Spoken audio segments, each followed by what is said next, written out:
Assalamualaikum warahmatullahi wabarakatuh.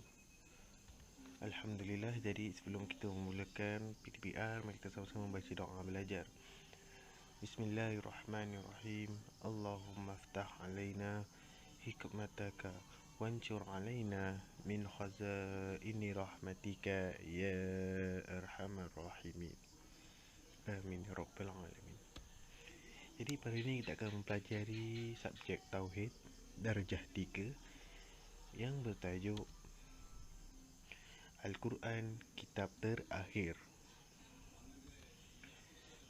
Kedudukan Al-Quran nisbah kepada kitab samawi yang lain.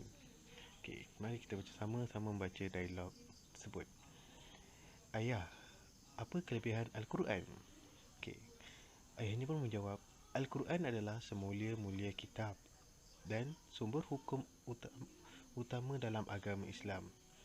Al-Quran mengandungi jawapan bagi semua persoalan. Betulkah ya? Betul. Kandungan Al-Quran sentiasa sesuai untuk sepanjang zaman hingga hari kiamat nanti.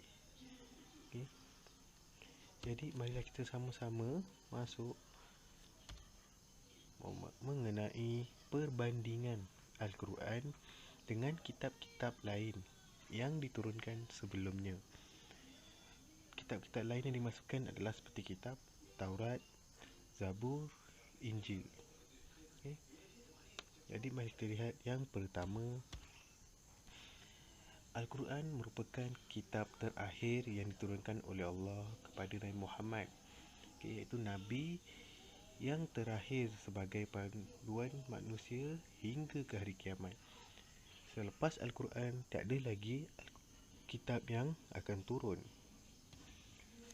Al-Quran mempunyai kedudukan yang paling mulia jika nak dibandingkan dengan kitab-kitab samawi yang lain, kerana dengan penurunannya ia telah memansuhkan segala ajaran atau syariat yang diturunkan sebelumnya.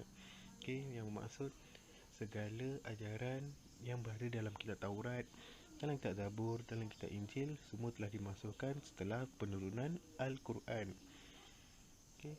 Dan Allah telah menjanjikan ganjaran pahala yang berlipat ganda bagi sesiapa yang membaca Al-Quran. Yang ketiga, kitab Al-Quran merupakan kitab paling sempurna.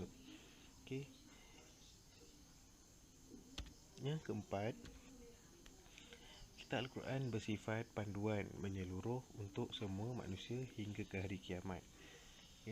Kalau kita lihat kitab-kitab yang sebelum ini, kitab Zabur, Injil, Taurat, dia diturunkan hanya untuk umat itu sahaja.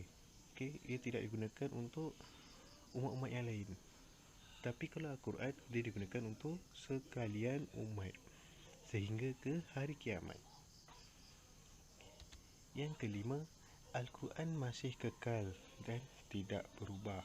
Kalau tengok sebagaimana diturunkan kepada Nabi Muhammad SAW.